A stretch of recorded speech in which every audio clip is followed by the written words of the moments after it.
This image captures Annette in 1992, standing at a public event, clinging to the podium for balance. Her hands tremble. Her body quivers. She's fighting just to stay upright. Now compare that to another picture. Annette at 17, all smiles beneath those iconic Mickey Mouse ears. The face of innocence. The symbol of America's golden girl. What could possibly have turned that radiant star into the fragile woman struggling to stand? The answer is multiple sclerosis. But the real story, the one they never told you, is far more heartbreaking. Back in 1955, Walt Disney himself handpicked her. Thousands auditioned, but it was Annette he chose. She became the beating heart of the Mickey Mouse Club, the reason the show exploded into a phenomenon. Every child in America knew her face. Her charm, her purity. She embodied everything Disney dreamed of. From there came the beach films, Bright Sand, Surfboards, and her co-star Frankie Avalon. Audiences adored her as the good girl who never stepped out of line. She wasn't just a star. She was America's ideal. In 1965, she married her agent, Jack Gallardi. Together, they had 3 children. Then, in a move that stunned Hollywood, Annette quietly stepped away from fame. She didn't chase a comeback, didn't cling to the spotlight. Instead, she devoted herself to her family. Through the 70s, she popped up occasionally, most memorably in Skippy peanut butter commercials, but otherwise lived a peaceful life. America still loved her. To everyone, she remained the wholesome mouseketeer who grew up gracefully. Then came 1987. Subtle at first, a stumble here, a dropped object there. Her hands began to shake. Something was wrong. Doctors ran tests but couldn't give her answers. Meanwhile, the tabloids pounced. They accused her of being drunk, called her an alcoholic.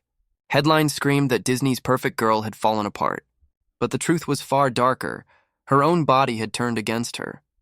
Look closely at the photos from that period. You can see it in her eyes. Confusion, fear. She knew something terrible was happening inside her, and no one believed her. By January 1992, she could hide it no longer. At a press conference, she revealed her secret. She had been battling multiple sclerosis for 5 years. The disease was ravaging her nervous system, attacking her brain and spine. The public was stunned. This wasn't a scandal. It wasn't alcohol. It was an incurable illness, and it was destroying one of America's most beloved icons. She was only 49.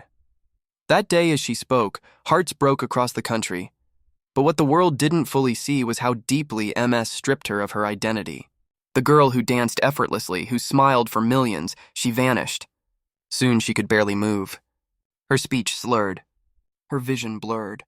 Every part of her body betrayed her.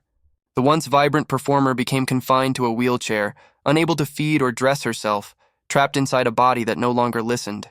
The transformation was brutal, from graceful starlet to silent prisoner. Still, Annette refused to fade away. She created the Annette Funicello Research Fund for Neurological Diseases, raising millions to fight the illness that had taken so much from her. She remained a public figure, determined to help others, even as her condition worsened. But MS is unrelenting.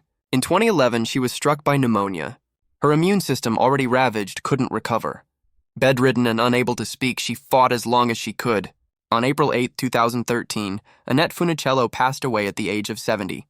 Surrounded by her family, the disease had taken everything: her movement, her speech, her freedom, and finally, her life. Now look at those 2 photos once more. The radiant teenager in Mickey Mouse ears, full of energy and promise, and the woman at the podium, body trembling, telling the world her truth. Between those moments lies a lifetime of courage, heartbreak, and grace. Annette spent 25 years slowly watching herself disappear. Multiple sclerosis stole the dancer, leaving behind only the witness. America never stopped loving her. But Annette paid the ultimate price. That's the story the world never truly knew.